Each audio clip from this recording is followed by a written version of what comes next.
Welcome, everybody, and good evening. My name is Ira FEINBERG. I'm the chair of the City Bar's Federal Courts Committee. I'm pleased to welcome you to this program about the life and work of Judge Henry Friendly, who is universally recognized as one of the great judges of the 20th century.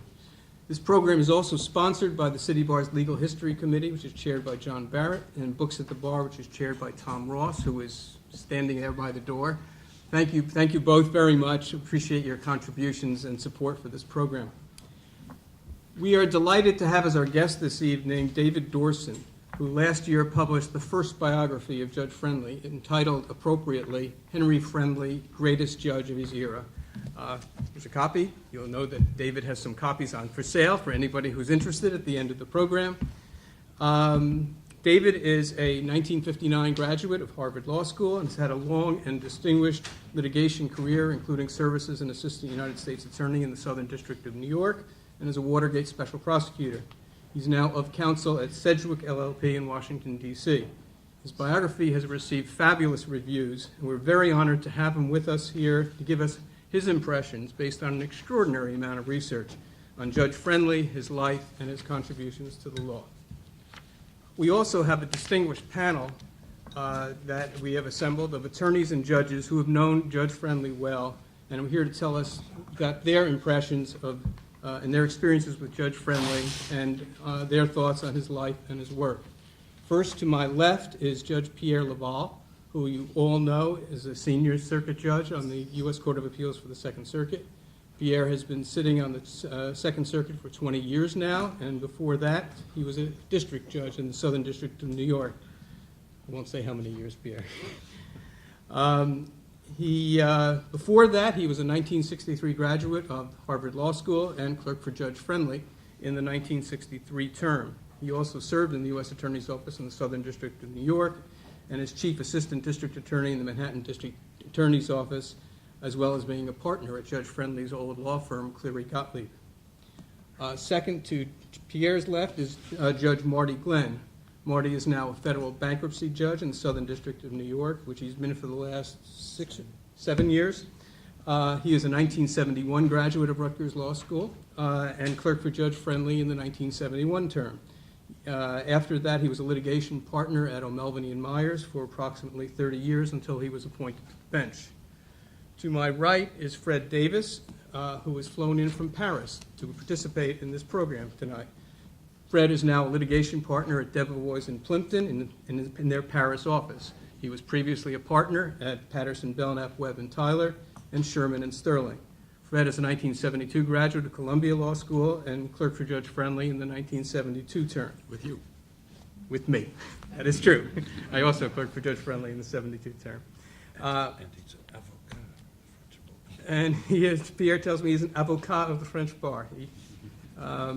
He served as an assistant U.S. attorney in the Southern District of New York. And in addition, in the early 1980s, Fred persuaded Judge Friendly to sit down and give him an oral history of his life and career and tape recorded those tapes, which Fred turned over to David in the course of preparing the biography we're going to talk about today. And last but certainly not least, to Fred's right is Lou Krakow. Lou was a 1957 graduate of NYU Law School and for many years was a litigation partner at Willkie, Farr, and Gallagher. He also served as president of this association, the City Bar, from 1982 to 1984. Lou has had extensive experience practicing before Judge Friendly, especially during the years when Judge Friendly was the chief judge of the Regional Rail Reorganization Court that was set up by Congress to oversee the reorganization of all railroads in the northeastern United States, and Lou was the lead counsel for the Penn Central lien holders. We're going to start with David Dorsen, who will give us some of his impressions and observations about Judge Friendly for 20 minutes or so. I'll then turn to each of our panelists to give us their thoughts and comments, and then hopefully start a dialogue with some different perspectives on the judge's life and career. And finally, before we close, we'll have some time for questions from the audience to the extent you may have some.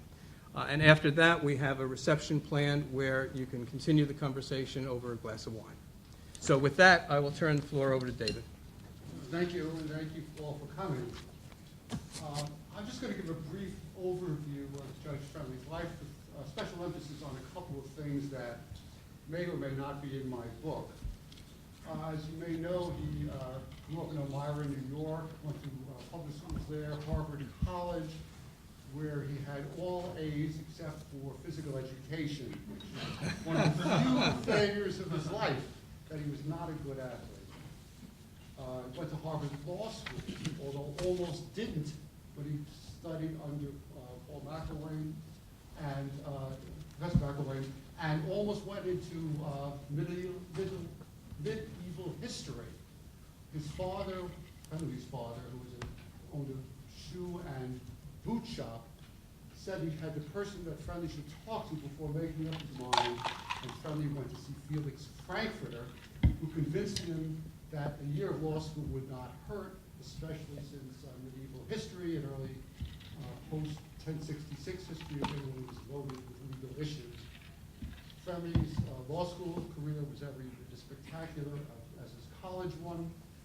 He was first in his class all 4 years, had the highest average since Brandeis in the 1870s, and Brandeis had the benefit of a higher grading system. He was president of the Harvard Law Review, which was absolutely spectacular in law school. Friendly chose private practice over both Harvard Law School, where he was earnestly solicited, and the government, with both Frankfurter and Brandeis suggested he do. Friendly wanted to participate in the legal profession, partly because he felt a need for it, partly because of the money, and partly because he felt he was not tough enough. He went from Brandeis to a firm called Root Clark, Buckner, and Howland, and later Valentine became it, and the firm eventually became Dewey Valentine, and eventually saw its demise in front of Marty Glenn. He finally did a lot of work for Pan American Airways with the difficult boss of Juan Tripp. And Friendly's experience in the private practice of law during the 30s, I would call that average for those practicing law. He had gratifications, it was tough, it was not a lot of fun. The Pan Am cases required meticulous attention to detail, which Friendly could do, but it wasn't always exciting. In 1946, with a few colleagues, he joined, created rather, Cleary, Gottlieb, Friendly, and Cox. We have a partner there, Jerry Hyman, who was very helpful, as have many of the other people here in connection with my work. Friendly did a lot of work before the Federal Aviation Board, and had some notable successes. One case I discuss in great detail, which I think demonstrates the kind of work, but had a little bit more excitement than most, involving James Landis and a few other people. But by and large, it was not a very happy work for him, and he got tired of it in the 1950s and decided that maybe a judgeship was the right thing. It turned out to be harder than he thought. In fact, he had no chance before Eisenhower became president. But it took him 5 or 6 years because of the backlog of people that had claims on the judgeship. His last hurdle was Irving Kaufman, the one person he really did not get along with in the Second Circuit. Really did not. Some of the reasons I put in my book, some of the reasons of space I decided not to, but there were plenty of good reasons for Friendly's not liking Judge Kaufman. And then he's had a spectacular period on the bench from 1959 to 1986. I'll pause for a word about his Friendly's family.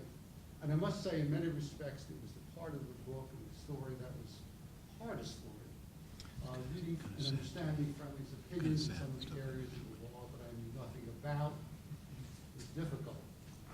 But I really knew nothing about writing about people's inner lives and personal lives.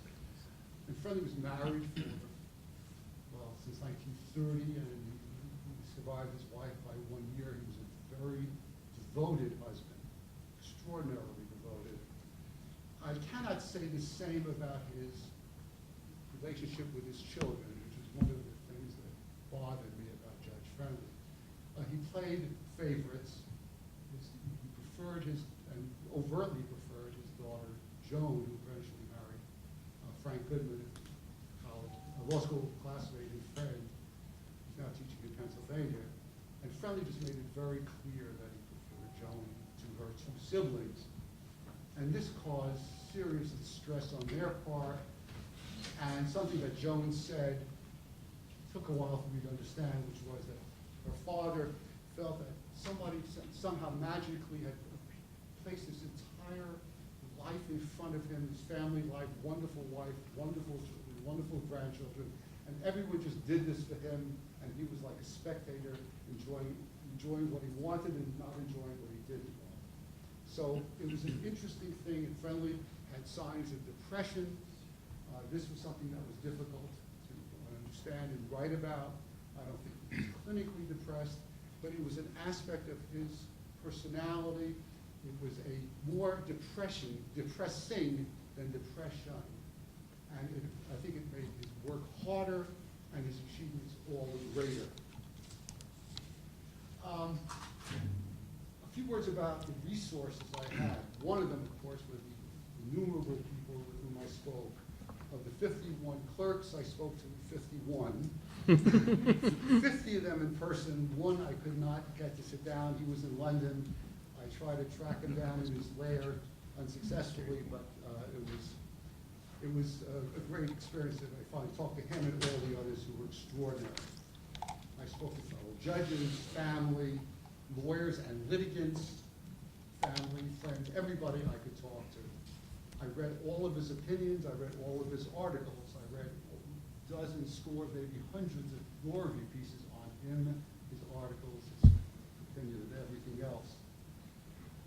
Correspondence and everything. One thing that was very special, which I got at the through the Harvard Law School library, in large part through the help of Judge LEVAL, were his personal files, which contained voting memoranda and other memoranda on the cases on which he sat.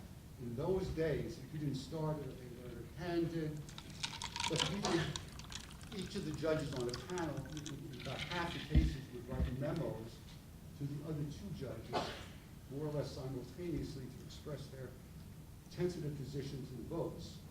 And this was a remarkable resource for the reason that the judges had no reason whatsoever to fabricate, elaborate anything other than the truth.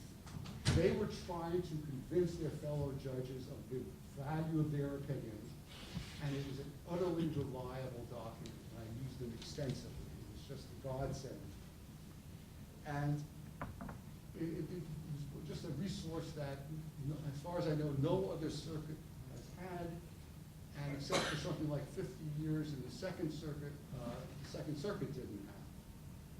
And there were thousands of them, all judges, and also the contributions and memos of the other judges was very helpful. Most of my book, of course, was about Judge Friendly as a judge, and how he wrote his opinions, which he did longhand, which he just sat down, and we'll hear more from the panel members about it, but he would just sit down with two pads, one for text, one for footnotes, and start Friendly J and just write. He would sometimes cross something out, but rarely, sometimes add something, but rarely. It was an extraordinary performance. Why I included what I did in my book, I took the areas that I thought were most important to the law, where Friendly had the greatest contribution, would be of most interest to readers, and also whether I could contribute anything to the opinions by way of reading the briefs and comparing to the opinions, voting memos, and the like. And I left out some things, I understated some things for which I just plead that I just didn't have unlimited space or time.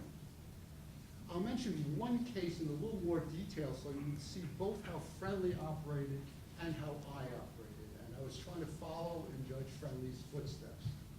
There was a case, United States versus Jacobson, Arno Sasha Jacobson was a conscientious objector who got convicted in the Southern District of New York, and he was up on appeal before a panel that included Friendly.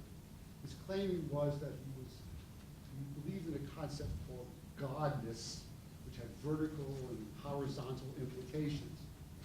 I read the opinion, and what Judge Friendly said was, we have to be very liberal as to what is a religion because of the First Amendment freedom of religion provisions, which has been construed broadly. And I also believe that Paul Tillich, the Protestant theologian, is a good model for Jacobson's philosophy. And the similarity convinces me that this was a valid philosophy, valid religious belief, and he reversed. Well, that was nice, and I then went to the briefs. And what did I find? I found that Jacobson had a good lawyer who wrote a good brief, but one, he never mentioned the First Amendment freedom of religion, and he never mentioned Paul Tillich.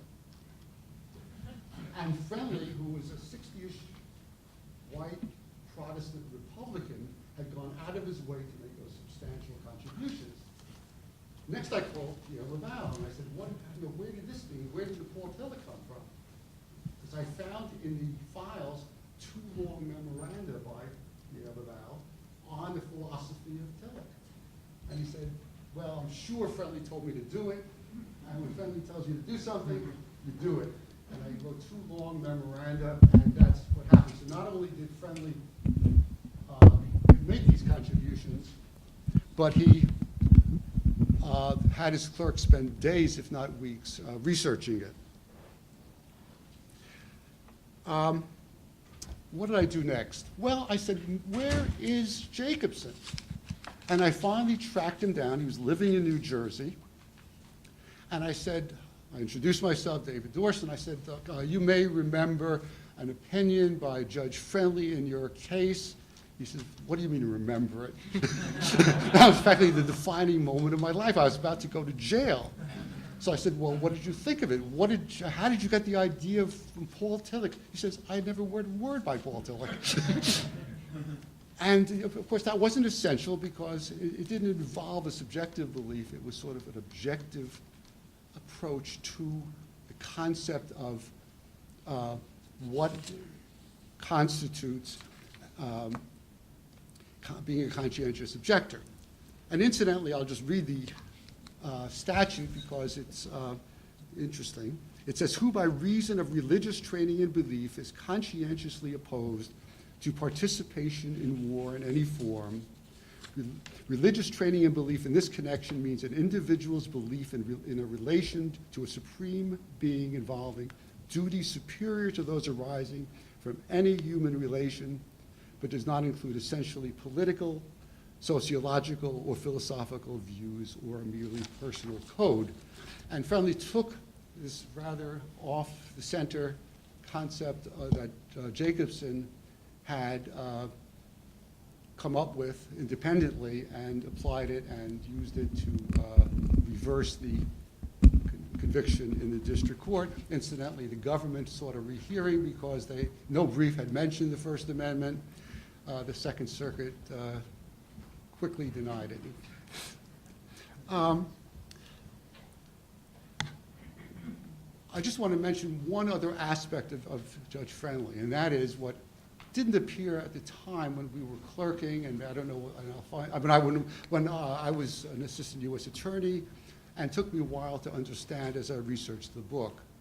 And that Judge Friendly was really an activist judge, albeit doing it retail, small bore, as an example of which Jacobson case is a good example. He would find things not argued, he would change, he would rely on facts not emphasized, he would occasionally restate the law in an unusual way that favored the party that he felt under all circumstances deserved to win.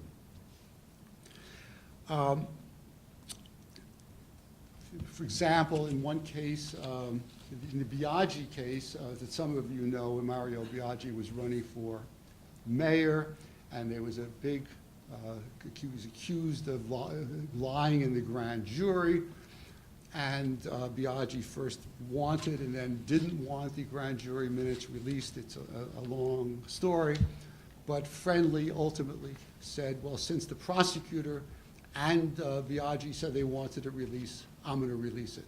There was zero authority for that, zero, and there was plenty of authority against it, which incredibly neither Judge Friendly nor the dissent mentioned. I mean, some of these cases are very strange when you get into them deeply. There's a lot more, but I'll just mention two things. First, one of the things I do not talk about in the book is what made me consider Friendly to be a great judge. And it's a very hard question to answer. And one of the things was that he could look at all the facts, have the briefs and record in front of him. And sometimes it took a little while, but never, I'm talking about hours, not days or weeks. And he would understand what was important and why it was important, and how he could fit that case into the overall scheme of the law in a way that made it just fit in, like fitting the last block into a puzzle, but in a way that, yes, there may have been another way of fitting the block in, but he found a better way. And it was just a brilliant imagination, brilliant analysis, and above all, he did it with the most incredible speed imaginable. I'll close on one personal item with Friendly, and that is his death. Friendly committed suicide, and at the age of 82. And it was something he had been thinking about off and on, but I think never seriously throughout his life. But when his dear and beloved wife, Sophie, died a year in 1985, he turned and took the idea seriously. He talked about it with his family, although not with many others, well, with his doctor, with his favorite secretary.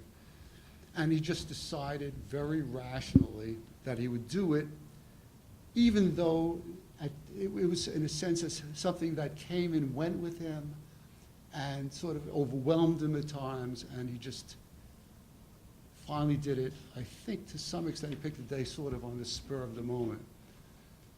And he wanted one of his children or their spouses to be with him, but they all agreed finally that that could expose the person to criminal liability. So he called up his daughter Joan the night before he was going to commit suicide, told her to come to his home the next day. He took pills, went to bed, and never woke up. And that was in 1986. And it was a rather depressing thing to write about, a sad thing. I'm not sure in my own mind whether he was right or wrong. It's a very interesting question.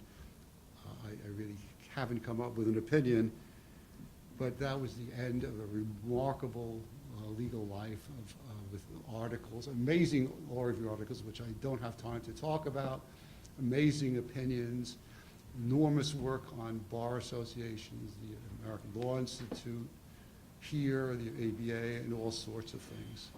And all I can say, it was a remarkable experience. It took me 6 years of full time, and I came away with the respect for his mind that is simply unbelievable.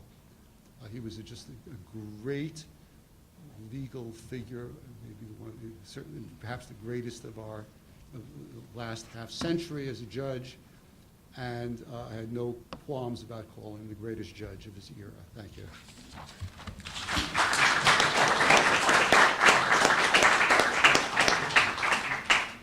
David, thank you very much. I'd like to turn first to Pierre Laval, and Judge, if you'd give us a perspective of Judge Friendly from the point of view of someone who clerked for him. Thank you.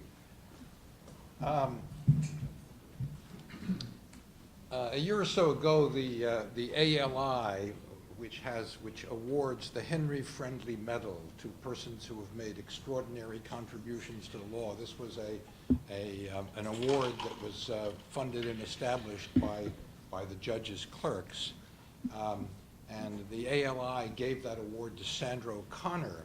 And the president of the ALI called me up a little bit before and said, you know, I think I need to ask you to say a few words at our dinner to tell people who Henry Friendly was, because astonishing as it may seem, his name is no longer known to the younger lawyers, which meant people up to 50, 55 years old.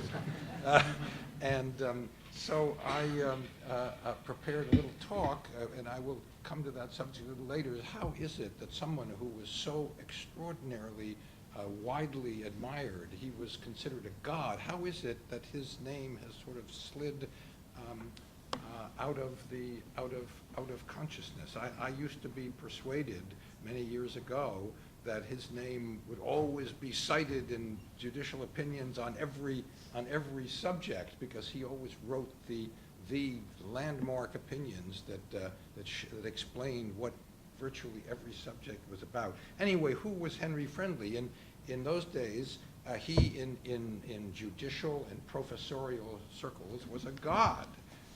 Just to quote a few things that people said about him: Felix Frankfurter, the best judge now writing opinions on the American scene; Richard Posner, the most powerful legal reasoner in American legal history; Thurgood Marshall, drawing on the fabled Second Circuit aphorism that one should quote learned but follow Gus. Thurgood said that his rule would always be quote friendly and follow friendly. In every area that he touched on, his opinions were the seminal and clarifying opinions, and everyone looked to them as providing the explanation and the governing standards of that area of law. Now, clerking for this great judge was in many ways the easiest law job available in the United States, because he didn't need a clerk. He carried all of law around in his head. It was all there. And not only that he knew all of the law, but what's more, in his head, he understood clearly the junctions and intersections and overlaps and hierarchies of the seamless web's disputed territories. He had instantaneous access to all of this with a clear understanding that was simply unbelievable. His mind worked with the speed of computer circuitry. That is, on a computer's good days. The world saw his great opinions and his great articles, and the articles are unbelievable in the density of the erudition that they display. But those of us, several of whom are here to talk to you, saw something that those who knew him only through reading these works didn't see. His genius was all the more astonishing to one who saw the ease and speed, notwithstanding painstaking care, with which he produced this great work. The process was simply unbelievable. David mentioned a little bit, but I'm going to elaborate a little more. David talked about the pad, that he wrote by hand with the pad, but what David didn't say is that he would write virtually with the speed as he might have if he were copying a prepared text. He would simply sit and write and write and write and write and write and write and write, and it would often take him about, what would you say, an hour and a half or so to write a complete opinion. And he was copying a previously prepared text because it was all completely organized and spelled out in his head, and all he needed to do was write it down on the paper. And David mentioned he was writing single-spaced from the very left-hand edge of the paper to the right-hand edge. There was practically no space for making any changes. He didn't need to make changes because it was all previously written out. But when he made tiny changes, it was quite comical. The changes would be of a few words, and the way he would do it would be that he would cross out the non-surviving letters and insert in the tiny space between the two lines the new letters to be added in to create a few words. And it was quite something to behold. Now, in writing these opinions, when he wanted, as he frequently did, a good quote from learned hand, he would get up from his writing table, walk over to the shelf of F-seconds stretched out like this, and he would simply pluck the volume off the shelf that contained the learned hand quote. Or when he wanted a string citation to support a point, he would do the same thing. He would go over and pluck out the volume. He knew what volume it was, where he knew that he previously had stored, squirreled away for a rainy day, a string citation on that subject. He'd simply pull it down, copy the string citation into the new opinion. Now, at least as to the hand quotations, he didn't need to do that at all. He didn't need to bother wasting the time to get up and go select the volume, because he could perfectly well have written the whole thing with close to perfection, and there would have been a little bit of a task for the clerk to correct the punctuation or make minor corrections. It was an astonishing thing to behold. So in this fashion, he regularly produced as rapid first drafts absolutely perfect final opinions. Had all those opinions not passed the clerk's desk at all, but had gone straight to West Publishing Company, his reputation would be essentially no different from what it is. The main function that he had clerks for, the main thing that he wanted clerks for, now David mentioned that on some occasions he would send a clerk to do some research, like he sent me to go do research on find out what Paul Tillich wrote about to see how it compared to Jacobson.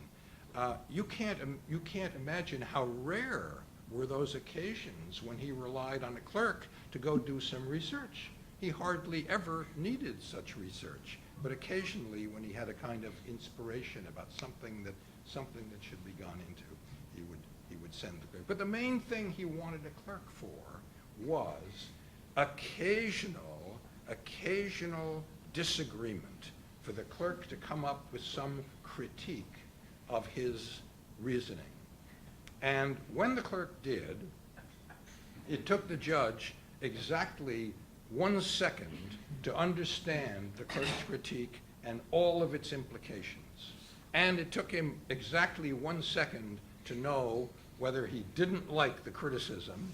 If he didn't like the criticism, he would respond by saying something like this. It would go, that's wrong. And the clerk would understand that that subject was closed. But if he did like it, he simply loved it. Nothing gave him greater pleasure and joy than when a clerk would come up with a critique of his reasoning that he liked. And he would, as I said, instantly understand all of its implications, and he'd say, well, okay, so how are we going to fix this? And he would sit down with tremendous enthusiasm and a ruddy glow and set about to adopt this criticism. And he just loved clerks who turned him around. He used to say there's a professor at Northeastern Law School, Dick Daynard, and the judge would say, Dick Daynard turned me around more than any other clerk.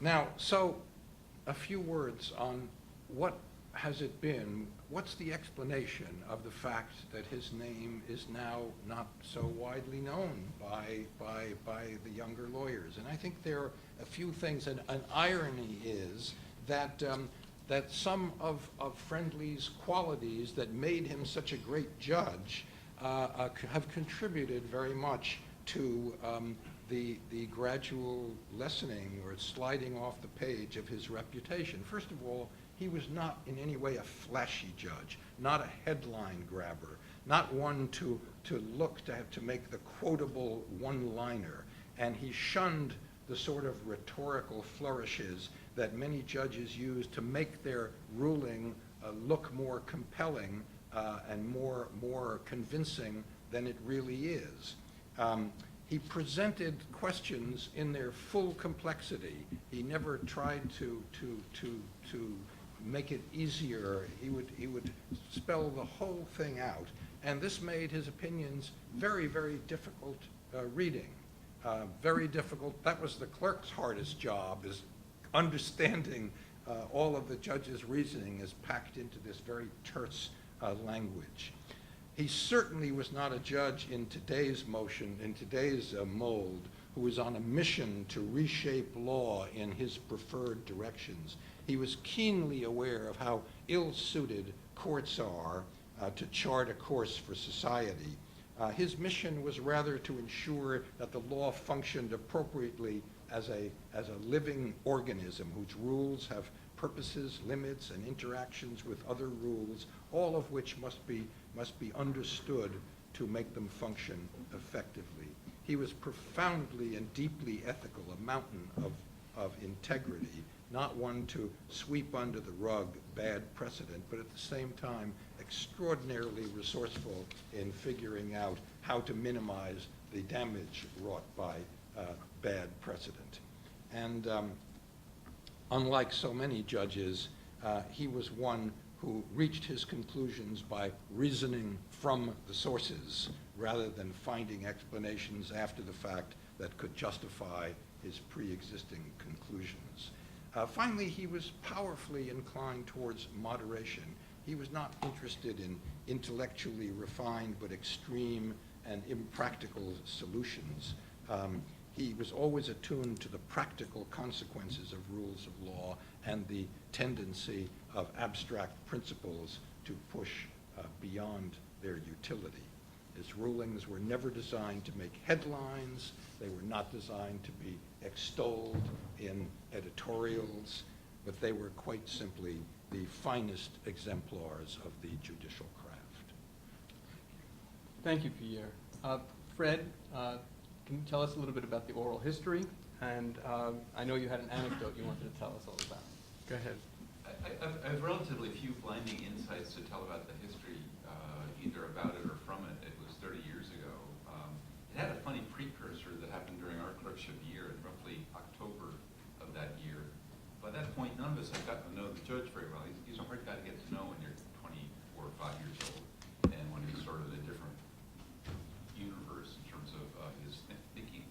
But roughly October of that year, the phone rang when I was having breakfast with Mary at home at 7:30 in the morning. It was the judge, and he could have knocked me over with a feather. And I said, "Judge, how you doing?" And he said, "Well, actually, I'm not doing very well. I've got gout in my toe, or something terrible." I was wondering, why am I getting this phone call? After a minute, he says, "Do I recall, do you have a car?"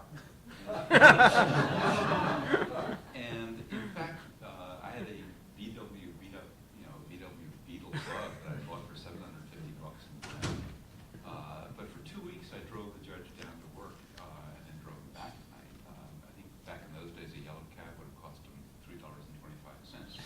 He was tight as a tick with money, and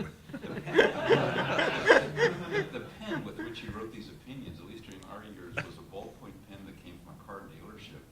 And when the ink ran out, I had to go out to the Woolworths 5 and dime to get a new filler to put in it. But for I gotta tell you, our year clerking, he turned 70, and he was entitled to a half-fare card on the subway, and he got such joy out of being able to ride the subways for half-fare. But those 2 weeks were sort of an opening for me in terms of having a conversation with him, because we had half an hour, 40 minutes every day, twice a day.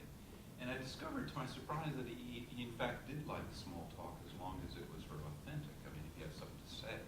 And so we talked about art and politics and history and stuff.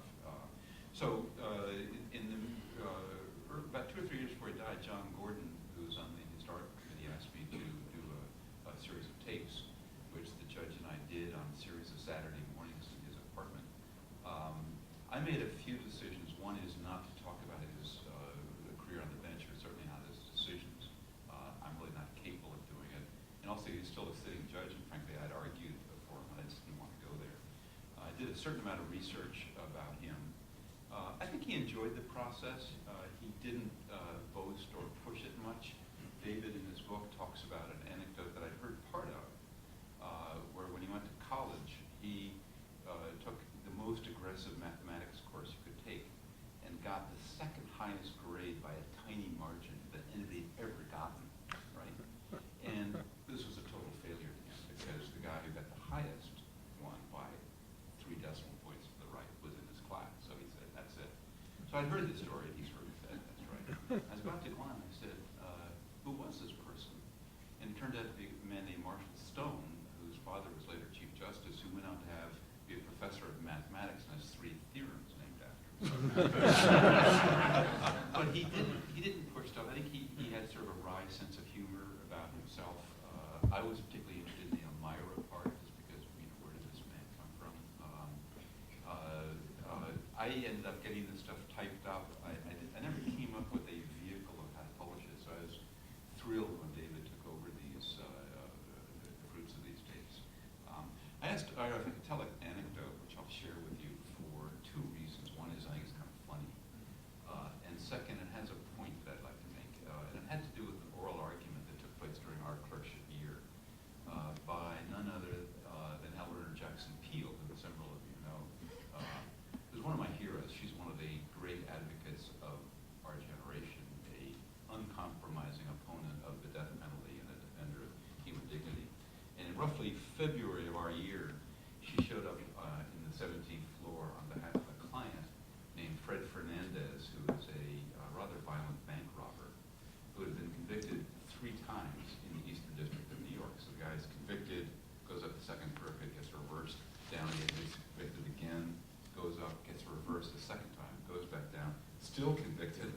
And now here she is coming up for the 3rd time, and I can't believe, was thrilled to find that the panel included J. Edward Lombard in addition to the judge, right? So she's up there arguing, and she had a bunch of issues from memory. One of them involved jury selection, but her main argument, which ended up winning, was prosecutorial and judicial misconduct. I mean, that the prosecutor and the judge had given her a fair trial, basically.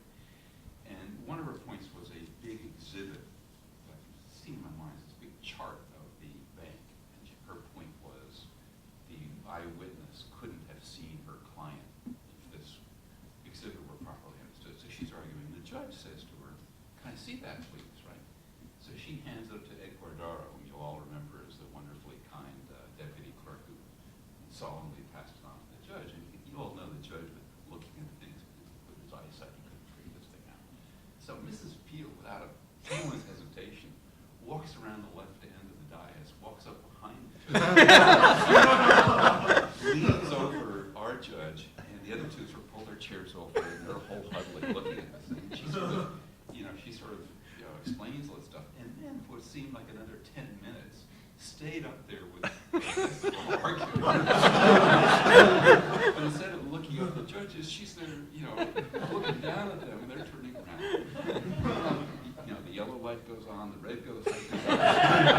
The assistant U.S. attorney is buff. It's one of the funniest things ever. Here's the moderately serious point I'd like to make. Is later that day, back in chambers, the judge buzzed me, and I think he had a buzz system, 1 for Larry, 2 for Ira, 3 for Fred, or something. So I go over to him, and he said, "This argument on Mrs. Peele's, what happened?" And I started channeling what was in the briefs. He said, "I know it's in the briefs, but what happened?" And we ended up getting the entire record from all 3 trials, because you have to, and he spent 2 days, which for him is an immense amount of time, the speed he worked at, because he wanted to know exactly what was going on. It's complex stuff, because if there's an error, you have to figure out whether it's harmless, which meant really reconstructing the trial in his mind. And frankly, that was the first time I'd ever seen that. You don't learn how to read a record when you're in law school, right? And that's what we all do for a living now. That's the first time I'd done that. And what was clear to me is his inquiry was nothing more than to find out what happened. And he was not looking to bolster a position. He didn't know until he really spent a day and a half where he's going to end up. There's a debate out there about whether the judge had a judicial philosophy. There's a professor at Harvard who wrote a book saying, maybe he's one of the great judges, but unlike Hand and Harlan, the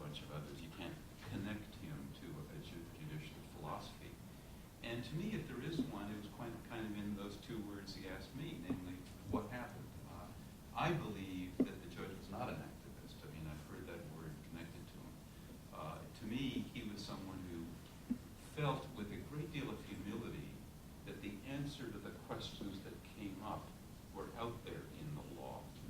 And he could speak very sardonically, and in fact cruelly, about judges and people who didn't measure up to his standards, which is basically all of us.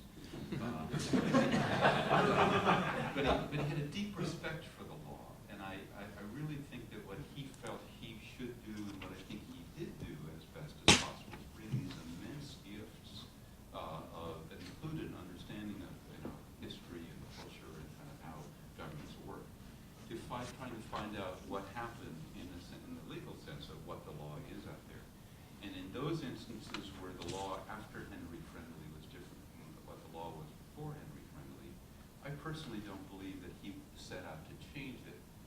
I think he felt, and he really felt that he was making sure that the law was true to itself. And I think he felt completely unashamed about taking precedent and digging down into the facts of a presidential case to find out what happened in that case in order to make that law three-dimensional, to make it real. And to me, that's a judicial philosophy, and one that I think is an extraordinary contribution. But Mrs. Peel didn't know what she was doing when she started that one going. But when he asked me that simple question of what happened in that case, which I really didn't understand what he meant, and then saw what he meant, it was an eye-opener to me. And what happened in the case? Got reversed. Third time. Third time around, yeah. Got reversed on this issue of the combination of the judge's misconduct. Was it tried again then, or? It was, and I can't remember whether she got him off or not. You don't want to take on Mrs. Peel. Thank you, Fred. Lou, you have a different perspective to offer, having practiced extensively before the judge as an advocate. You want to tell us what that experience was like? Well, the first thing I'd like to say is that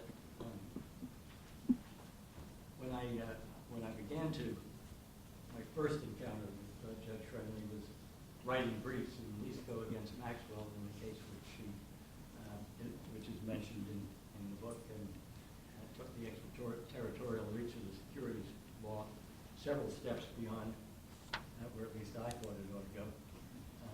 And he set me straight on that. I didn't argue that case. But in the process of preparing those briefs, I read a lot of Henry Friendly. And in the process of understanding what happened to me as a result of his handling of the arguments I made, I read a lot more of Henry Friendly.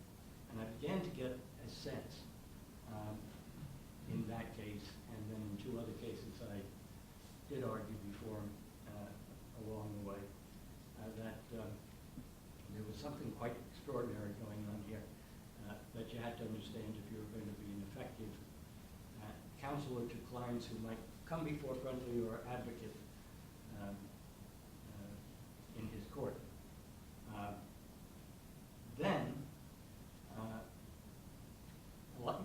I must say a lot of people, I'm sure, had that experience, and so it was a little bit of a mystery to me why I got picked for this. Maybe they felt that if I'd been president of this place, they might get a bigger room.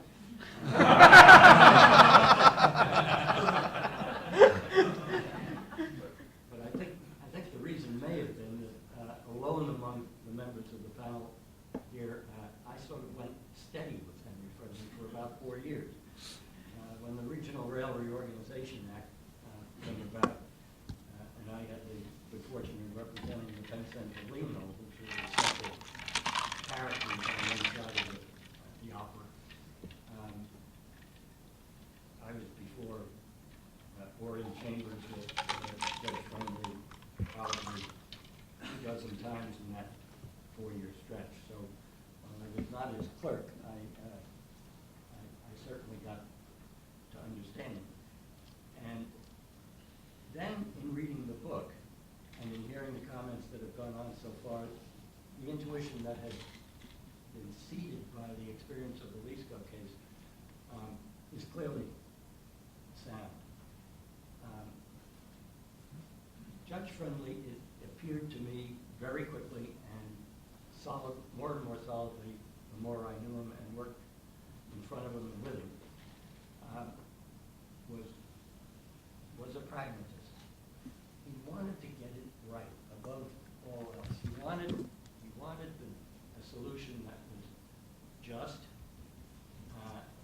provided a solution that could be made to fit with the architecture of the law that had come up so far, but would be a part of the architecture of the law going forward.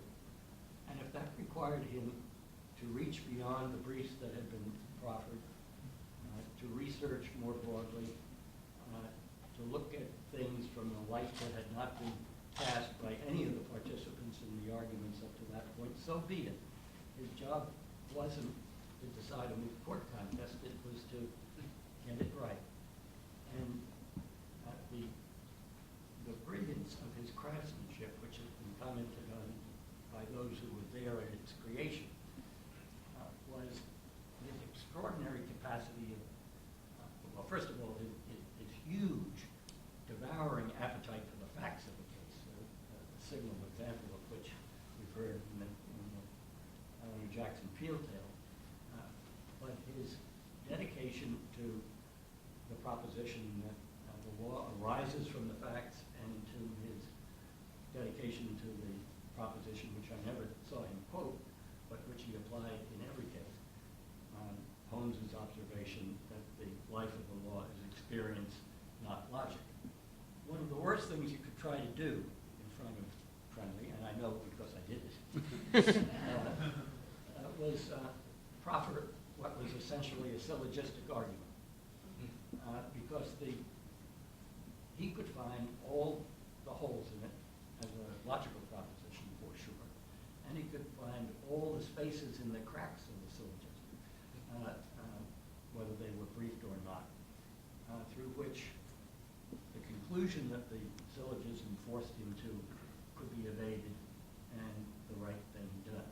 Now, when I say the right thing, I mean not only the right thing as between the litigants, and not only the right thing as to the fabric of the law, but the right thing as far as the economics of the situation were concerned, the right thing as far as capital markets were concerned, the right thing as far as the culture was concerned, the right thing as far as common sense was concerned.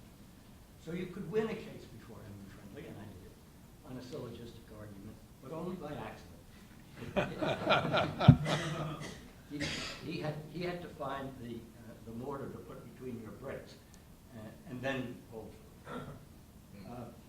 But the experience of the Rail Reorganization Act cases was truly extraordinary, and gave me some opportunities to see the perspective of the man. It requires me very briefly to tell you about what probably was the most complicated federal case of his career.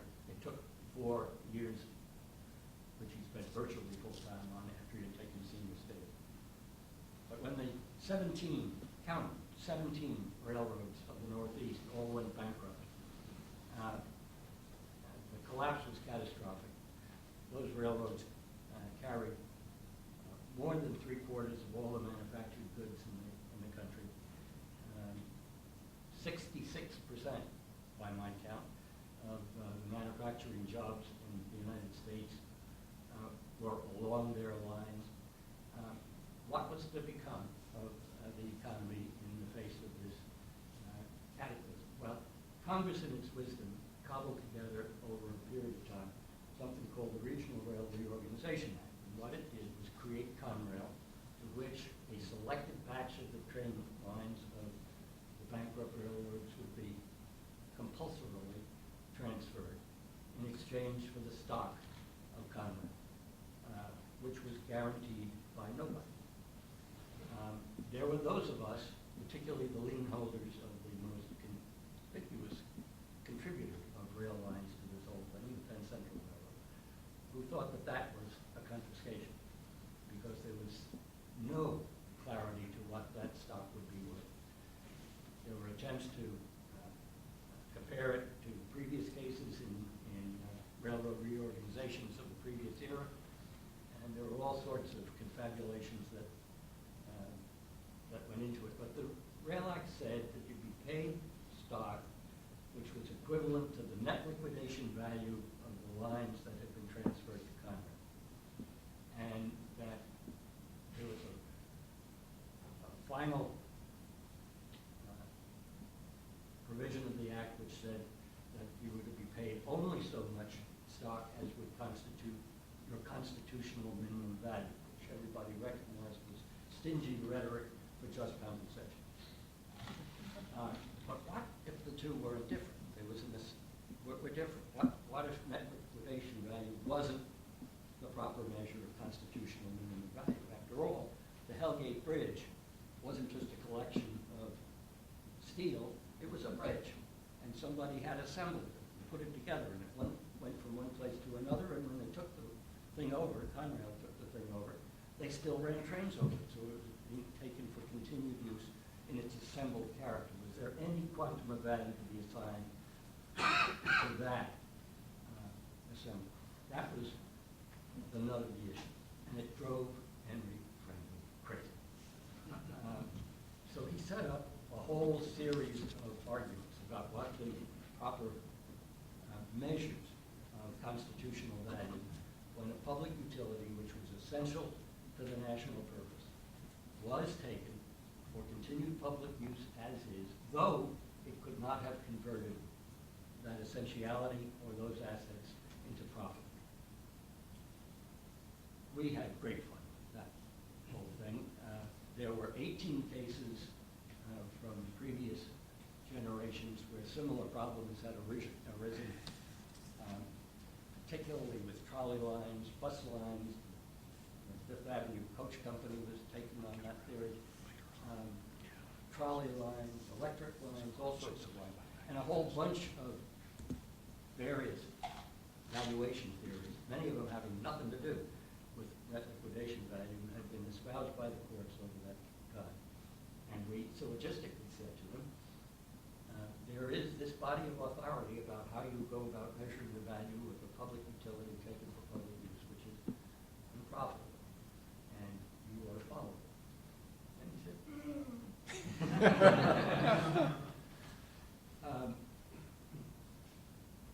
so we scheduled one of those things that is a rarity and a delight.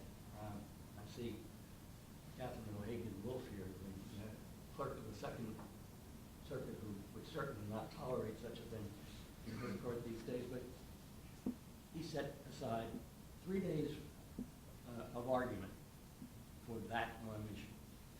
And most of the 17 railroads were kind of follow-along folk would go along with what we said. So we proceeded to the argument, and obviously by this time I had figured out that you had to be able to talk about the context. So we talked about the context.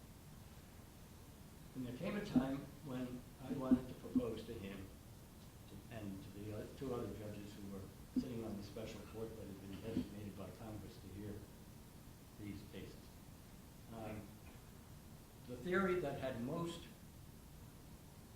of the precedent support, which was that you go and you try to find the reproduction cost of that property and deduct the depreciation for obsolescence and all the rest of it. And that's your measure of just compensation.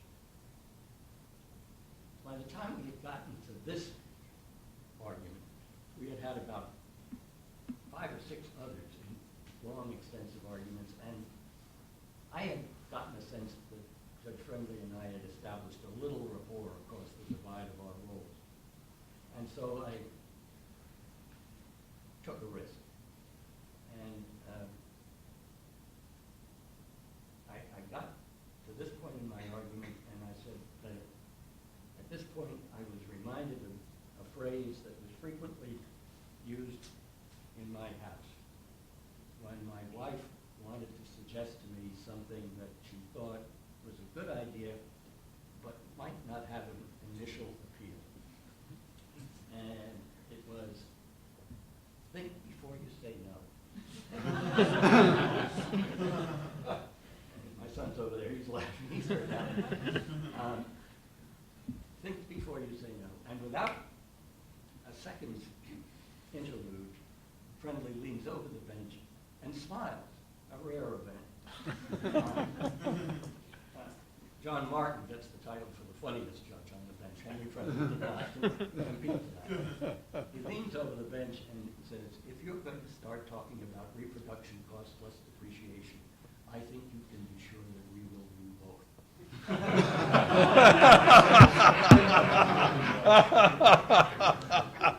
And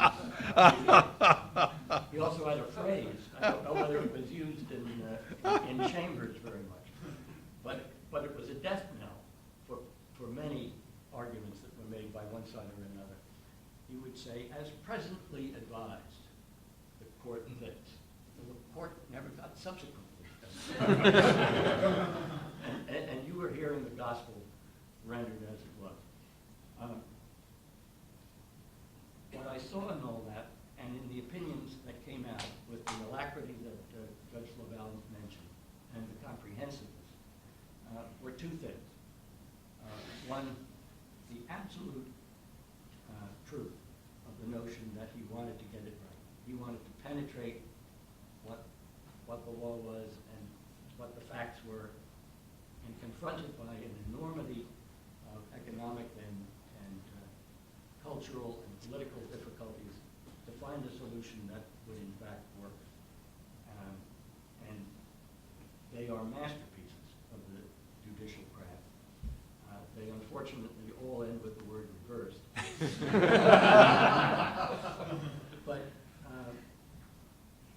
But much of what we wanted to get, we got in the rationales that he offered. And that was what his craftsmanship was. It was the ability to find the right way to reach the right result.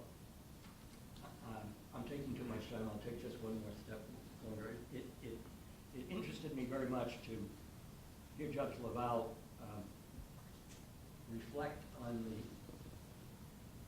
loss of fame of Judge Friendly over the years, because it put me in mind of an anecdote that happened upstairs in his house in 1979. We awarded Judge Friendly honorary membership in the association, which is a conspicuous honor. If you look at the people who are honorary members, you'll see quite a gang of luminaries. The case was still going on in the Penn Central case. And after that award, by the way, is in the gift of the executive committee of the association, of which I was then the chair. So I had the pleasure of presenting the thing to him. Later at the reception, he came up to me and he said, well, thank you very much, and I'm very pleased to have this. But he said there's something that puzzles me. I had never seen Henry Friendly puzzled about anything in my life. He said there's something that puzzled me. And I said, what is that, Judge? He said, well, here you are. You've been arguing these very large cases as lead counsel before me now for 4 years, and now I find you're chairman of the executive committee here. You're obviously prominent and important. How come I never heard of you?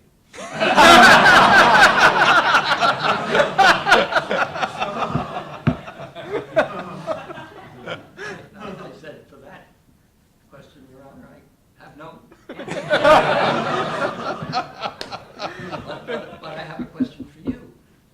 I said, you've been doing me some real damage. And I said, you've been providing these extended arguments in the regional rail cases, and I lose them all, which is fair enough. I'm not re-arguing you. But I said, remember last week we had Babcock against Ernst, whatever Ernst was at that time. And I was there for the appellate, and you were, and he said, oh, yeah, I remember. And I said, well, you listened to the appellant, you flayed the appellant, and I got up and started, as I always do, may it please the court. And he said, just a minute, Mr. Krakow. No, as it happens, Mr. Krakow, it does not please the court. I said, I'm getting the reputation that the more I talk, the less successful I am.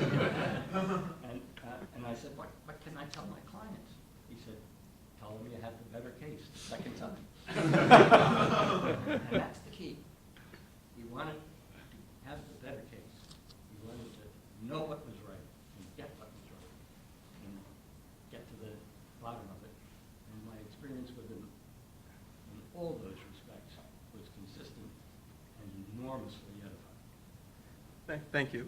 Marty, I'm sorry to leave you for last, but I'm sure you have. Well, I have a couple of different thoughts. First, to pick up on something that Pierre said at the start, while looking back, clerking for the judge should have been the easiest thing in the world because he had this vast knowledge, wrote his opinions, including footnotes. We lived in fear for the entire year. That is true. But when I reflected, David asked the question, what made him a great judge? And you know, for 34 years, I practiced as a litigator, and I wrote trial and appellate court briefs. And I was, most of that, many of those years were in Los Angeles in the Ninth Circuit. I still always tried to find a Henry-friendly opinion on the subject. And as most lawyers did, wherever in the country they were, if you found a Henry-friendly opinion, you put paren friendly J.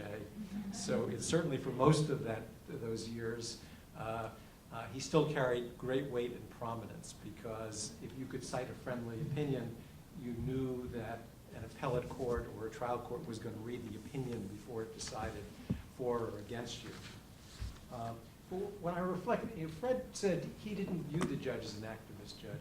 I actually did. I viewed him as an activist judge, but in absolutely the best sense of those words. He was not a result-oriented judge. He applied neutral principles.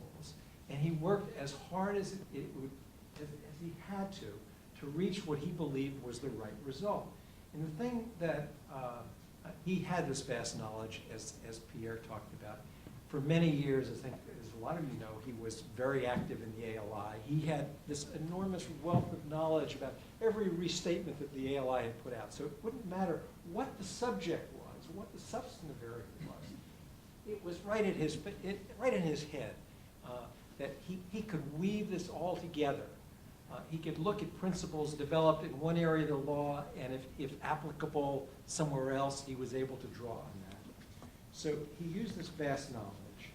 And one of the things I've always marveled at, and certainly after my 34 years of practice, I've been now a bankruptcy judge for 7 years, I have a new appreciation for what the judge did. And he would frequently, on difficult questions, he'd go back to first principles. He'd be able to trace the development of an area of the law. We all know that, I'm sure it happens to me as well. In deciding, you know, in writing opinions, I may put something in that in another case might come back to haunt me or another judge. And so when he goes back to the record to find the facts in that first case and how that principle was articulated and should it be carried forward, he could trace the evolution of this doctrine of the law and how it should be applied today. In statutory construction, he could go back and look at the historical antecedents and how that law was amended and how it was applied and how courts interpreted and how that would apply in the case before him. It's a true tour de force to look at one of these opinions. I've read opinions where he wrote an opinion that created a split in the circuits, and the case then went to the Supreme Court. And of course, they affirmed 9-0 on his opinion, essentially following his reasoning. This very careful historical analysis of the principles and then how that would apply to the facts of the particular case before him. Almost unassailable. So, yes, where necessary, he would be able to very creatively talk about precedents that may have gone in the wrong direction, apply them, explain how that happened, what ought to be the principles that apply here. It's just remarkable to me. You know, where the law had maybe gone wrong, he could explain how and fix it. And on so many principles today, Henry Friendly is still the origin of it. So that's the thing that's always struck me about him. Thanks, Marty. I'd like to throw this open to our panelists to, if you had any observations or comments, David, or any of the panelists about any of the things that have been said before. I know, Pierre, I think you had some thoughts you wanted to share. I'd like to say a couple of words about the concept of activist judge. Activist, was Friendly an activist judge? that depends what you, activist is a word full of ambiguity. Who knows what it means? The word has a very bad aura these days, and it is used to mean a judge who will push the law to conform to that judge's ideology or his views of society or whatever. Friendly could not have been less of that. If you mean by activist judge, a judge who is not confined by the inadequacies of the briefing and will, and will reach out, he was absolutely that. And I'll give you a tiny illustration from one of the only other case, I think, in my year in which I was sent to do some research was this extraordinarily fascinating case. It's in all the torch book now about the flood on the Buffalo River, the Kinsman Transit case.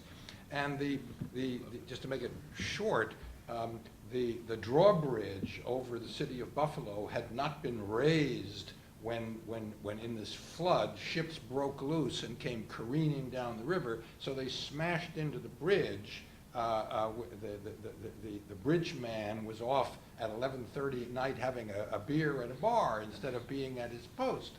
And this created a flood of the whole Buffalo River. And the city of Buffalo argued there was no foreseeable risk that any ship would come down the river because there was no shipping traffic from 2 months before until 6 months after, when it was all frozen. And Friendly had this intuition, he said.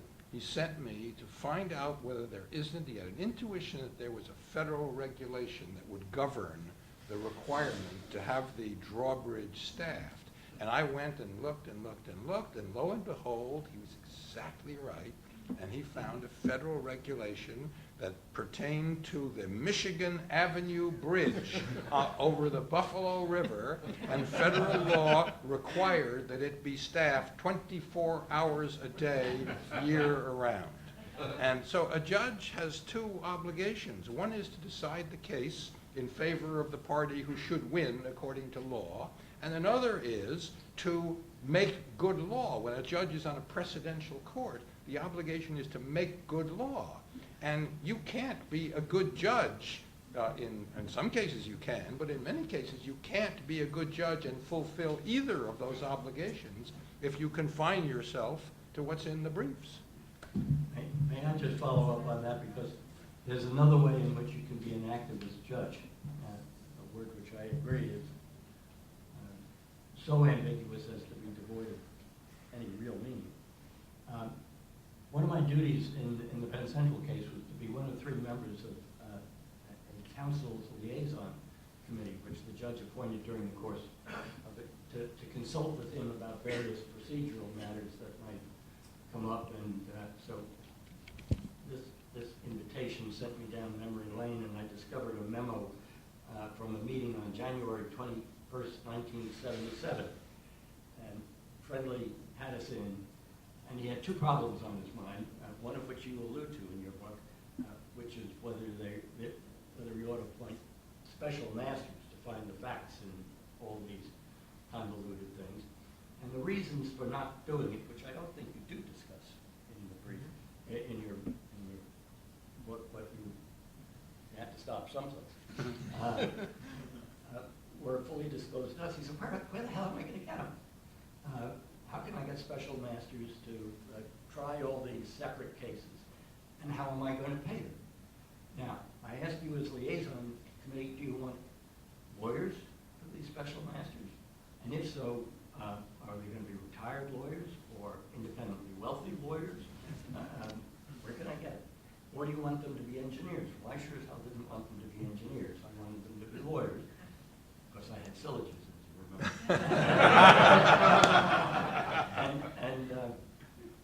So that was a perplexing thing to him, but it was a practical thing. What's the most efficient and effective way to get this done? Because the cost of the special masters, he said, will be borne by these railroads, which continue to lose money, and it's all part of the case. It's all part of the erosion of the bankruptcy estate that's going to go on, and I can't do that. So you're going to have to put up with me. It was a practical solution to what could have been a technical problem, and other judges might have dealt with differently. But then he went on. He let his hair down and said, look, the real problem in constitutional minimum value and net liquidation value. And the reason that there are those two measures of value is because Bill Coleman, who was then the Secretary of Transportation, was so goddamn stubborn. He didn't want to imply that there was anything more than scrap value to these railroads when the law was written. So they wrote those two things in, which makes us do two jobs. Value, net liquidation value, and value constitutional minimum value, and see if they coincide in some places or not, although it isn't looking very good for that. So I got to do two jobs instead of one job. But there is a way to fix it. Three lawyers listened attentively at this point. He said, let's go to Bill Coleman and make him change the law. And if he won't change it, let's put things off for a couple of weeks because Brock Adams is succeeding him in a couple of weeks. And we'll go to Brock, and he knows what he meant, and he knows he didn't mean different things, and we'll get him to change the law. But I think you guys ought to go to them first and say that the court is prepared to meet with them if they will have. Well, we went to meet with Coleman, and he would have none of it. And by the time Brock Adams got to the Secretary of Transportation with all the confirmation hoopla that went on about that, the issue had kind of passed away. So another way of being an activist judge is if you have some difficulty squaring the law with the facts, amend the freaking law. David, do you want to respond to any of the comments that our panelists have made? Only that I wasn't using activist in a pejorative sense.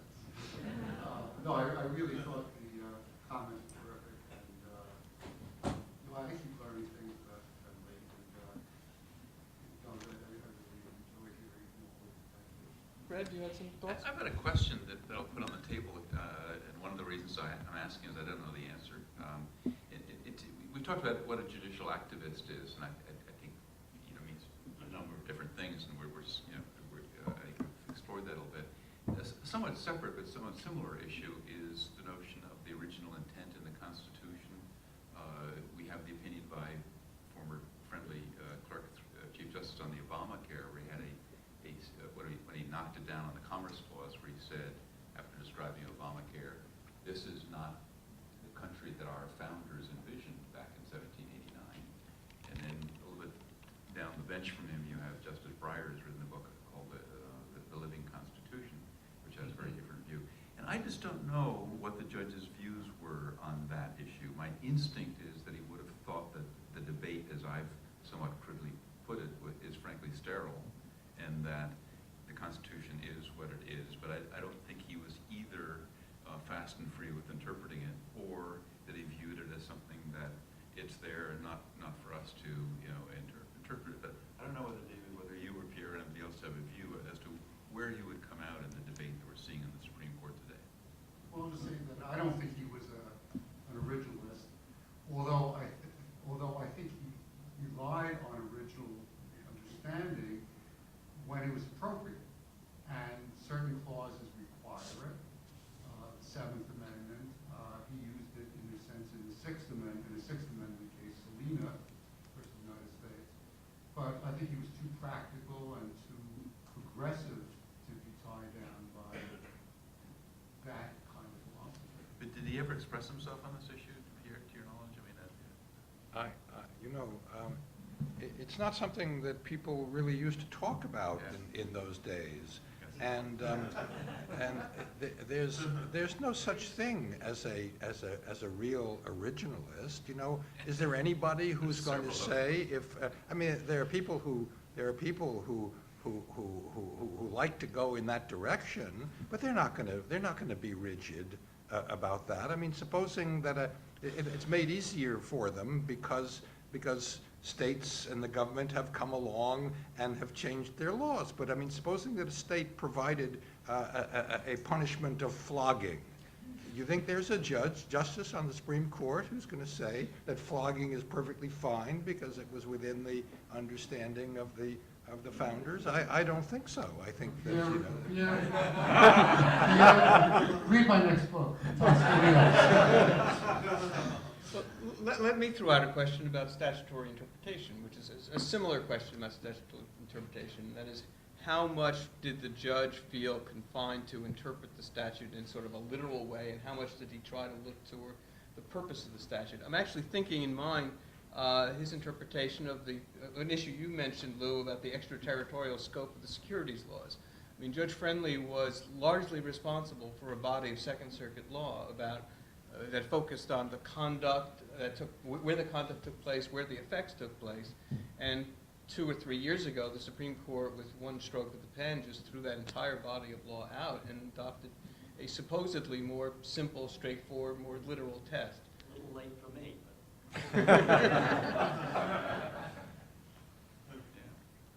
I think without question, and I'll leave it to his clerks to elaborate on this, but he was not only a purposivist in the way he interpreted statutes. He took care to know what was trying to be done, and to so interpret the statute as to do it. And a conspicuous example of that was in this dichotomy that I've been talking about in how to value the real life. He came up with the view that if the net liquidation value, which he was going to measure because the statute made him do it, was less than, we could persuade him just compensation under the Fifth Amendment required, why the Tucker Act was available. The Tucker Act, as you all undoubtedly recall instantaneously, is the statute that creates the Court of Claims and gives it jurisdiction over constitutional torts against the United States. So if you took the property and paid less than the property was worth, to the extent of the difference, you had a claim which you could go to the Court of Claims and vindicate.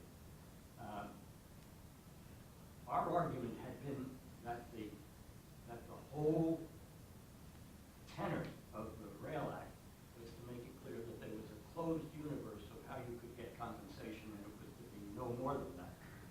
And going to the Tucker, and that it had excluded the Tucker Act and such claims from its compass. The government, in a parallel line of cases which went to the Supreme Court, had been arguing that the Tucker Act was unavailable, but the law was nonetheless constitutional.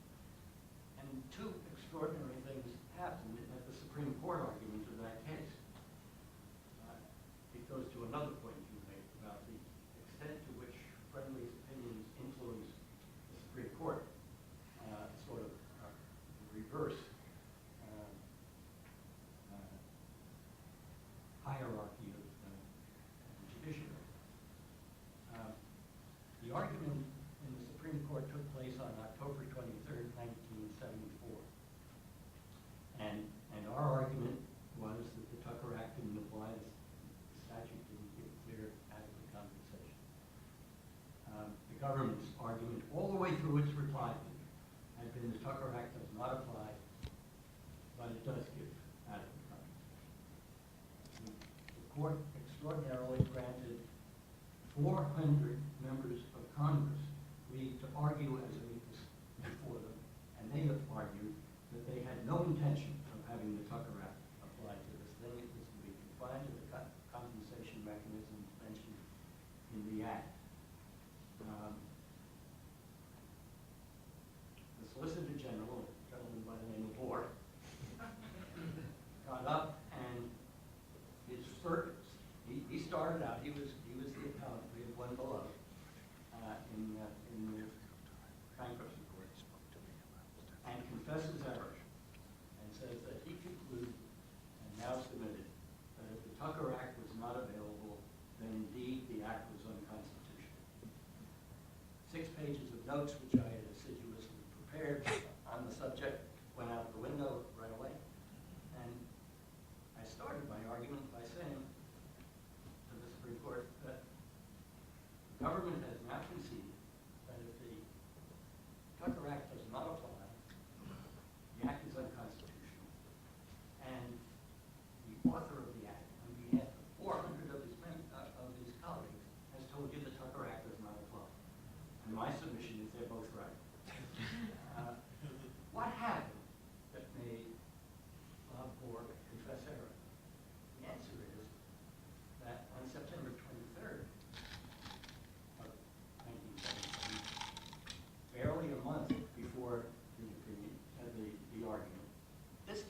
which says that the act would be unconstitutional without the Tucker Act, and the Tucker Act does apply.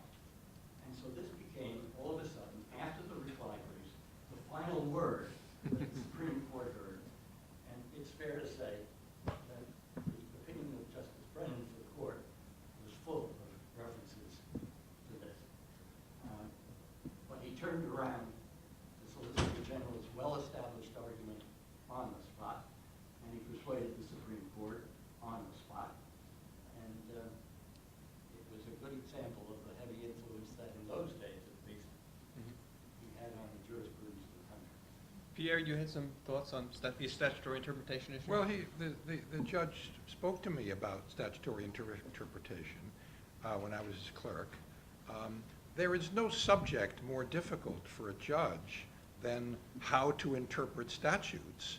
And that's because there is no one way that serves all situations for interpreting statutes. And the judge was very much of the belief that different statutes and even different parts of statutes need to be interpreted in a certain way, in different ways. When Congress prescribes with great particularity, the more it goes in that direction, the less latitude the judge has. I think back to the days when Congress's mode of passing statutes was to say something like combinations in restraint of trade are illegal. In those days, the view was that the courts and the Congress are in a partnership to work out a sensible solution. The Congress would say this, it gives a direction and leaves it to the courts to work out the details. That's not a fashionable or popular view with Congress these days, but I mean different statutes and different lines of the same statute call for different approaches, and that's what the judge told me was his view of how to approach the situation. It was not original with the judge, but I remember him saying with respect to another judge, whom I can't remember, so I won't cast aspersions, his view of statutory interpretation is when the legislative history is unclear, look at the statute.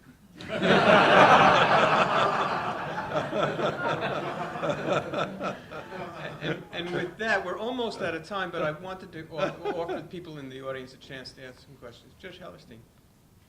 Once in a while, you get a case where precedents march in different directions, when there's a set of principles in one direction and some cases, not too many, in another direction. There's no relevance to the case that you're on. But then the judge has a problem in that there's a disparity of views that come to him, and the judge doesn't really have anything to rely on except his own sense of intuition. I wonder if that came up in any of your clerkships and how Judge Friendly would have dealt with that kind of an issue. One of the problems dealing with friendly decisions is that when you read them, it's almost inexorable that it comes out the way he comes out. But before he comes out that way, did he have dilemmas? I'm sort of not a panelist here, but I'm going to respond a little bit, Judge. I mean, I completely agree with the point that Lou and others have made on the panel tonight, that Judge Friendly really tried to find what was the right answer and how this case fit into the fabric of the law.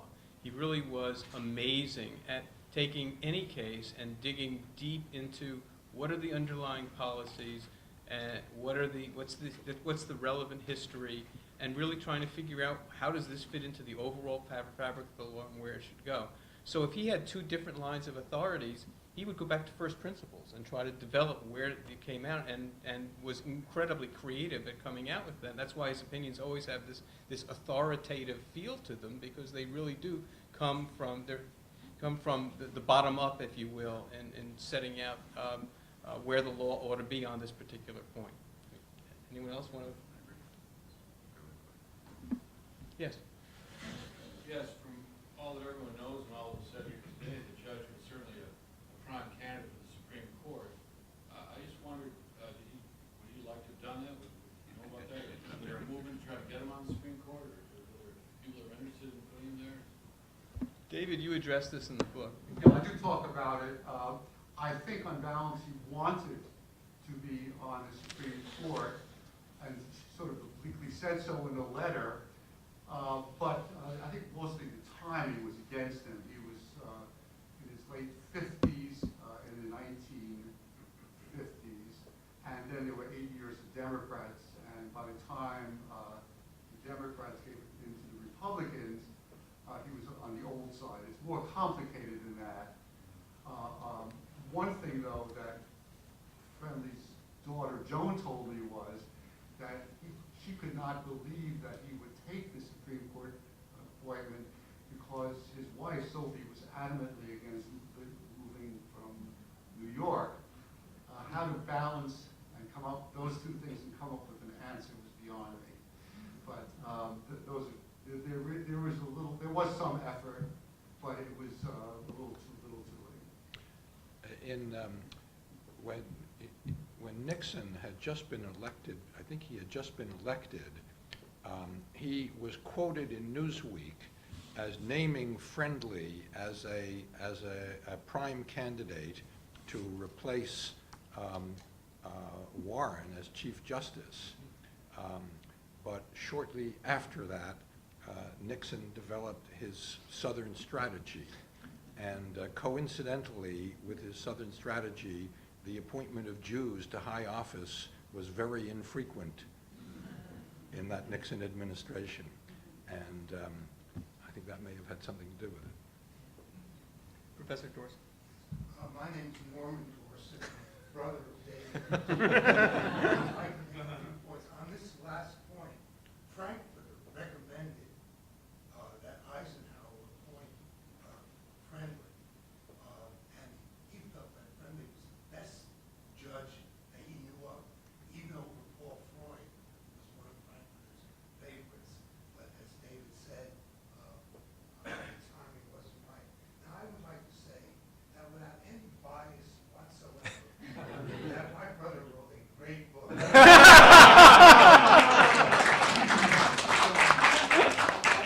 Comments on matters that have not been mentioned here. I clerked in 1956 for a judge named Culver Magruder, who was the chief judge of the First Circuit and was Brandeis' first law clerk. And if there's any judge or any person who's close to Friendly in brilliance, in my opinion, it was Magruder. When I clerked for him, there was only one clerk for each judge, only 3 judges of the First Circuit. We heard all the cases. Magruder would take certain cases in areas he had taught. He was a professor at Harvard Law School. He taught partnerships, he taught torts, he taught taxation, and he would take all those cases. One day, we had a corporate reorganization case, and when I looked at the briefs in advance, I said, boy, I hope the judge takes this case, because I can't even understand it. Well, the argument came, and the appellate argued first to try to reverse, of course, the district court. And after his argument, I still was completely mystified by the case. It was easily the most complicated case in the history. Friendly got up. He spoke certainly no more than 12 or 14 minutes. He laid out that case and opened it up so the least able first-year law student in the country could have understood it. When he sat down, as people have mentioned, the result was inevitable, absolutely inevitable.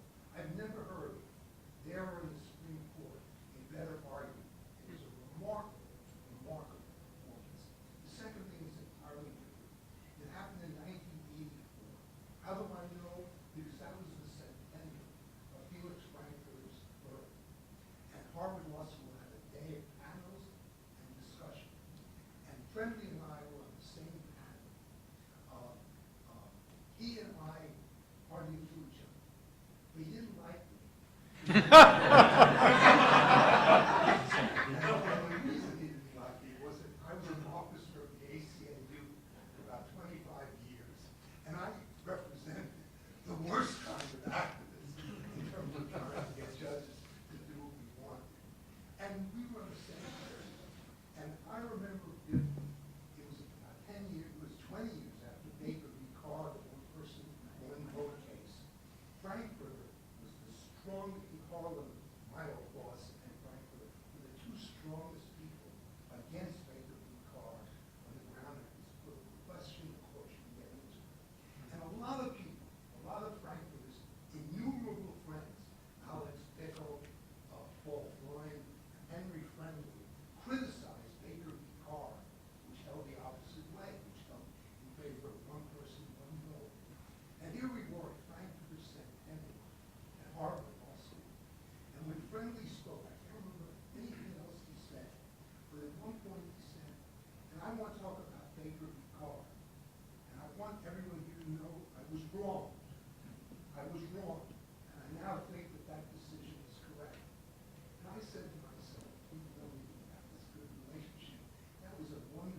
Frankfurt was his mentor. He was totally honest, totally on the merits. I have no doubt that he thought the case was wrong when decided, but upon further reflection, even at Frankfurt's centennial, he said what he thought, and I always gave him enormous credit for doing it. Thank you. He always was incredibly honest and direct and on the merits. That's what Judge Friendly was all about. We have time for one or two more questions, and then we're going to adjourn. Yes, John? How did Judge Friendly relate to the other judges on the circuit and they to him, and what were his methods of attempted persuasion?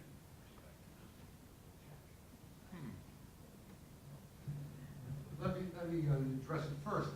I think he clearly felt that there was no other judge on the Second Circuit was his equal in intelligence, which was of course true.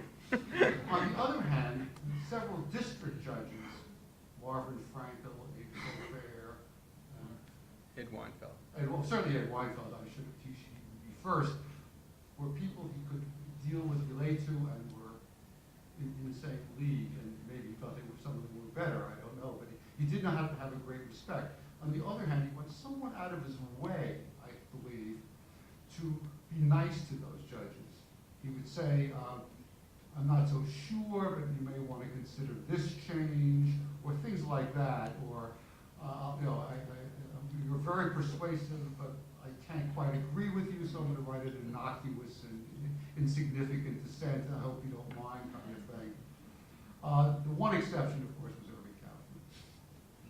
He just despised him. And I tell a couple stories, but I just decided that this was not a book about Kaufman, so I just kept it short. If I could add a comment, I think he did feel that there's nobody who's his intellectual equal, but I also have a feeling that he respected people who achieved things otherwise than through intellect. I mean, you clerked for Justice Marshall, who had been on the court with him, and I never heard Judge Friendly say anything other than really positive things about Justice Marshall, who had many strengths. I would put intellectuality at the top of them, but he was a major force, and I think Judge deeply admired that. Well, I'll say something which I can't remember if it's in the book, and I probably shouldn't say it, but one of the clerks, I asked the clerk about one judge, Constance Baker Motley, and the clerk Friendly said he really respected her, but not as a judge. And he did respect people who accomplished things, and I think he felt bad when he felt people were in something they didn't really qualify for, and it really pained him. But he did admire, he considered himself, as I point out in the book, more of a craftsman than an artist. And he admired artists and tended to denigrate his own work as really an interpreter, a craftsman. And there was a streak of modesty about Judge Friendly. I did not mean to suggest that he was, conceited. He wasn't, but I think he was realistic and understood things. But he didn't flaunt his intelligence, and he respected people and treated them well, and he was social friends with Judge Moore and some others. I may have given the wrong impression by my comment, but no, he was not a showboat. I think we have time for one more question, if there are any more questions from the audience. Yes. Well, maybe to end on a slightly more lighthearted note, I was fascinated by the comments about Judge Friendly's not only willingness but belief that there were times when he needed to go beyond the briefs and send someone out to do some research because he thought something was there that was not put before the court or that could enrich the thought of the court and so on. And today there is a flood tide of articles in light of the internet about what judges should be doing and should not be doing vis-a-vis their own research, going way beyond what is often before the court. And I'm just sitting here trying to think about Judge Friendly.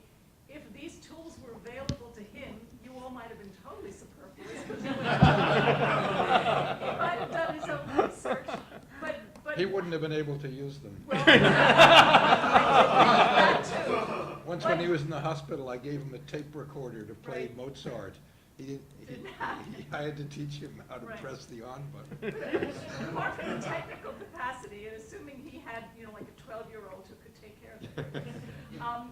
What do you think his thoughts would have been about the fact that today judges have the opportunity to, at the press of a button, go way beyond what is being put before them? I'll try a response. I think there are two types of information. One is that's in the public domain and perfectly appropriate, so that instead of sending Pierre Laval to the library, Pierre Laval could have just pressed a button and gotten the regulation. That's perfectly legitimate. There are other sources that I think are not totally appropriate for judges or in that capacity. For example, checking on what people are saying in columns. And one thing Judge Friendly did, which some people criticized him for, and would be much more criticized today, was that he'd have a difficult problem. He'd just pick up the phone and call a professor who was the leading expert in the country, like Louis Loss or Jaffe or someone, or Judge Posner, and get the answer. And that is one of the problems I had, and everyone has, is what are the appropriate standards? And they were changing rapidly. But as I say in the book, one clerk said, Judge, are you supposed to do that? Or is that proper? He said, and Friendly said, I do. And with that, I think we ought to adjourn. I really wanted to say thank you to David and to our 4 panelists. I think it's been a terrific discussion.